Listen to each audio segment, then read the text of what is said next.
Hey guys, it's Arrow, and I am back with a part 2 of Vance Hopper.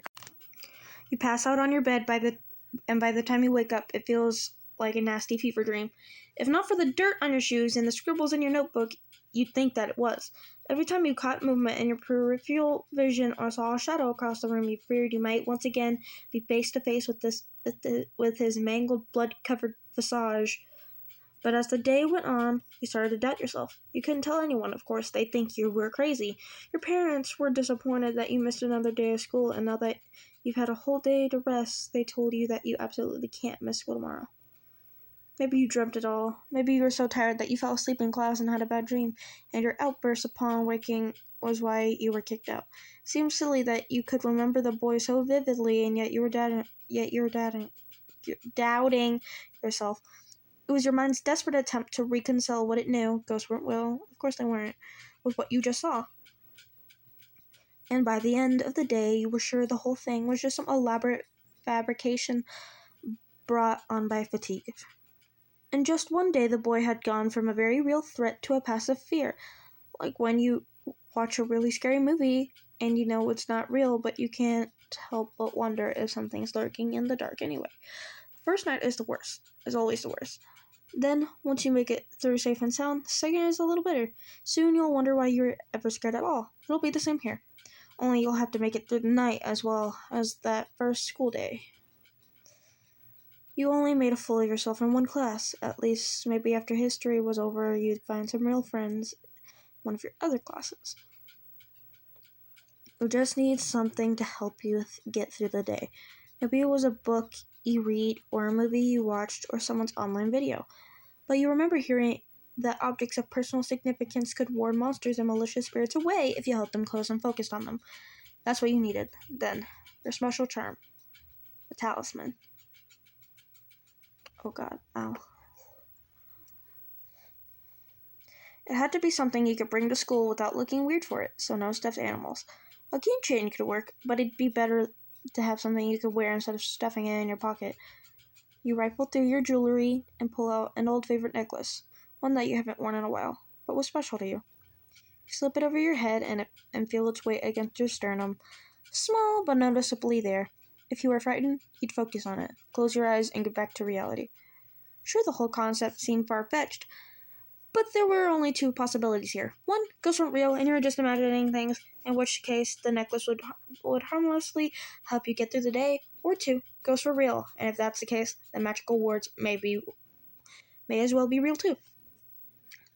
It's not like you knew of any other way to get rid of him. As you lay in your bed, you focus on the necklace rising and falling in time with your chest, with every breath you take, and shut out all other thoughts. With that, you manage to lull yourself into a somewhat peaceful sleep, and in this anxious state of mind, you think about that boy again. All this time, you've been frightened of him, and now you feel a bit sad for him too. If he was real, then he was your age when he died. By the look of him, he didn't go peacefully either. That was your last thought before you fall asleep for the night, and your sleep is mercifully deep and dreamless. The next morning, you wake up promptly when your alarm clock goes off. You set it 15 minutes earlier than you had to, just to be absolutely sure that you'd get to school on time even if you hit snooze. But to your surprise, you're wide awake and ready to go. You got ready and made your favorite breakfast, figuring that you deserved a little reward after everything you've been through before you headed out and made your way to school. It was less intimidating, at least, when both the yard outside and the hallways were filled with people. Everyone was too absorbed in their own conversations with their friends to bother noticing you, so you could pass through as if you were invisible. All the while, you were keeping your head on a swivel, on the lookout for that mop of long blonde hair, but you saw nothing. Instead, you started to focus on the other students here, and who you might be able to be friends with, and who you're better off avoiding. Make it to history class, and you're the first one there, allowing you to quietly apologize for yesterday instead of making up a scene about it. The guy in the varsity jacket, whose name was Todd, according to the roll call, and his girlfriend, Bree, were still caught gawking at you and snickering about something from time to time, but the rest of the class left you alone. even answered a difficult question that seemed to impress Mr. Graham even enough that he wasn't onto her case anymore. Every now and then you clutch your necklace tight in one hand, glancing out the doorway to make sure no one was standing there waiting for you. But all went well, and math class didn't have any issues either. Now you just had to make it through lunch. And you found yourself wishing you had some friends to sit with, but given that the alternative was being... What?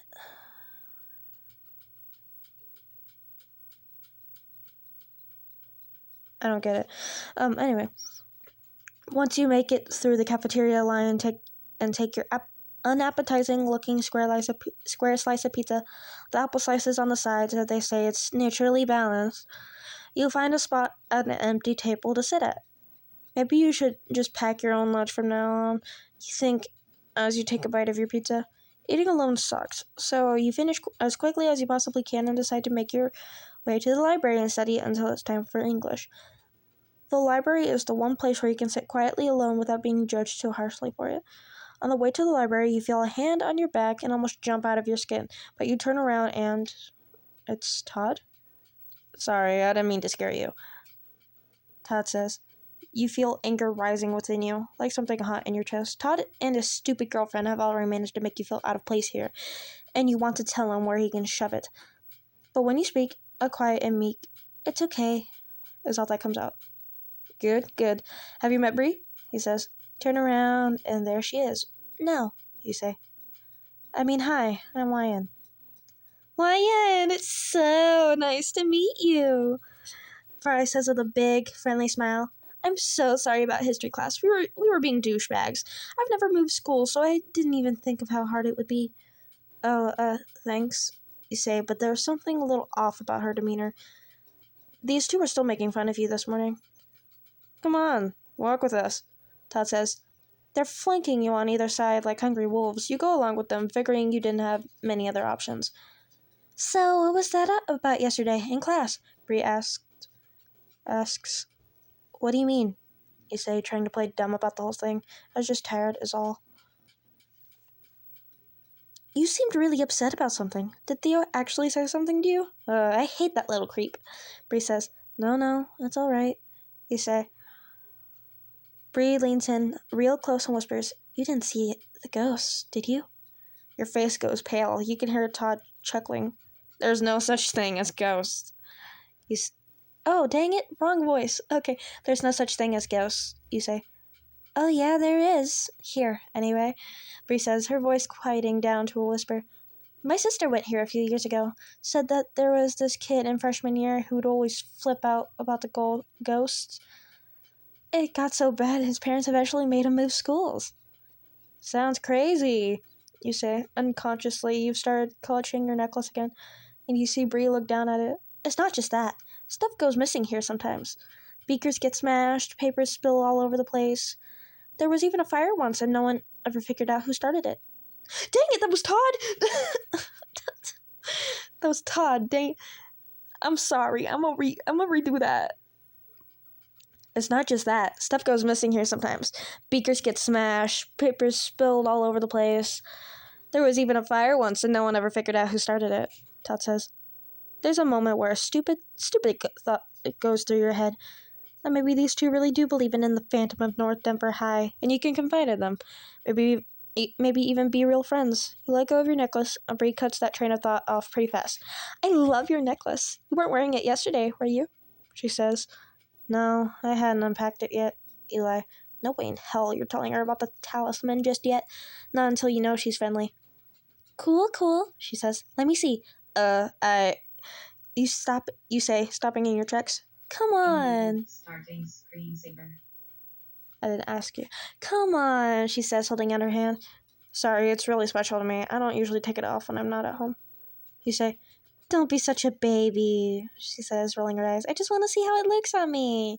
You wonder if you should just give it to her, but it's worked too far, and it's one of your old favorites. It's nothing expensive anyway, and Bree has plenty of jewelry of her own, so you just can't understand why she'd want to see it so bad. I can't, sorry. You say, your voice is hushed, and your head hangs low. You don't want to let these two get to you, but it's hard. I almost thought you were cool, Bree says, looking up at Todd. Sob grabs you from behind, holding both your arms behind your back. Reflexively, you struggle against him, but it does nothing. He's got to be one of the biggest guys in school, and you're no match for him. Bree grabs your necklace and gives it a sharp pull. It doesn't break, but you wince as you feel the chain digging in your neck. She scoffs and yanks on it again. This time it snaps with a painful pop like a spark on the back of your neck. She takes it and shoves it in her pocket. When I ask you to do something, you do it, she says, her friendly demeanor gone. And if you tell anyone about this, we will make your life a living hell. Oh, Jesus. They laugh as they walk away. Everyone else in the stretch-up hallway has scurried up as soon as Todd started getting rough with you. And they walk away. Oh. And as they walk away, you can once again see the blonde boy standing in the middle of the hallway, facing you with a cruel look in his eyes. Bree and Todd didn't seem to notice him. And when they pass him, they phase right through, like he's not even there. Bree shivers, and Todd gives her jacket before they turn the corner and walk away. There you are, he says, strutting over to you with... Oh, with this one's Vance. There you are, he says, strutting over to you with one hand in his pocket.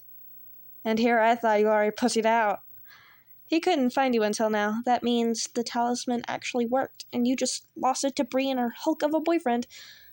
I don't believe in you, you say, closing your eyes and counting slowly to 10 as if this were a fairy tale and you could get rid of the boy simply by denying his existence. If the talisman worked, it was worth a shot.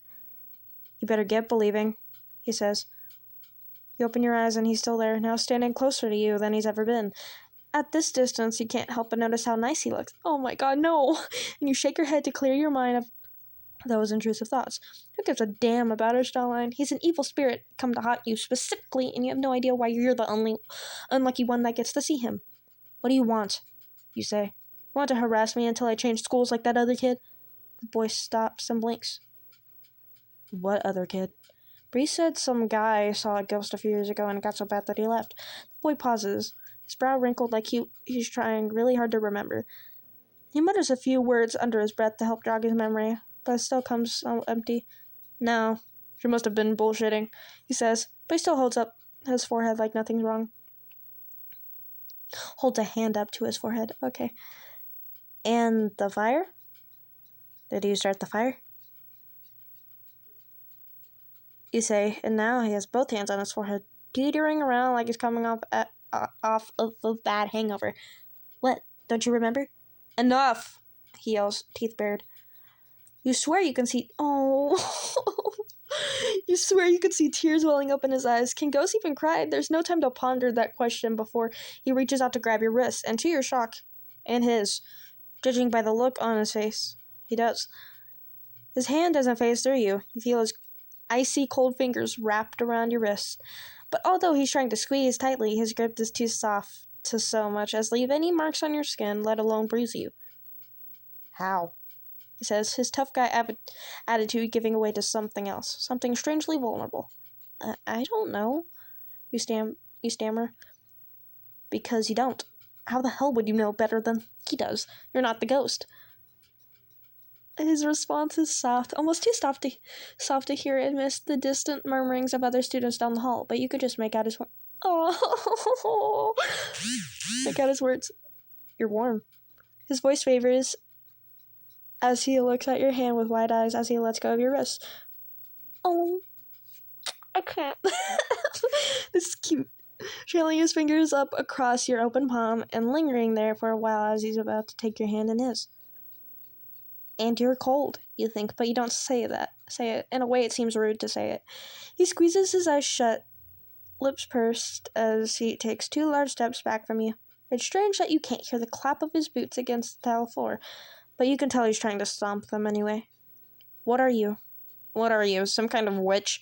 He says, glaring at you with more anger than ever before. No, you whisper, trying not to attract the attention of the other students who have started to pile in the hallway now that lunch was over.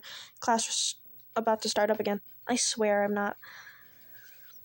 How long has it been since he's felt warmth? A while, by the look of it. And you just reminded him what it is.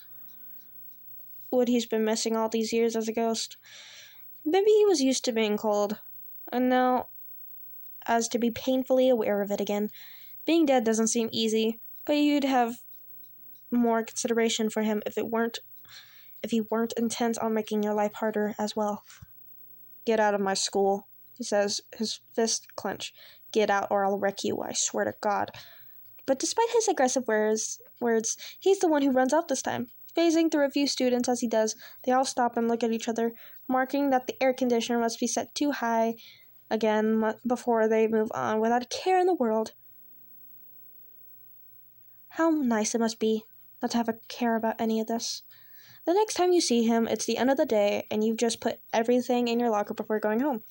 He's just sitting down next to the trophy cabinet, staring so intently at the hand he touched you with that he doesn't even notice you there. You quietly turn around and decide to leave through another exit. And that is it for part 2 of Vance Hopper. I'm actually really intrigued by this. Okay, let's go. Anyways, I hope you enjoyed this. Make sure to take care of yourself because you guys are amazing and we want you healthy. Anyways, I hope you have a good day or night depending on where you are. Bye!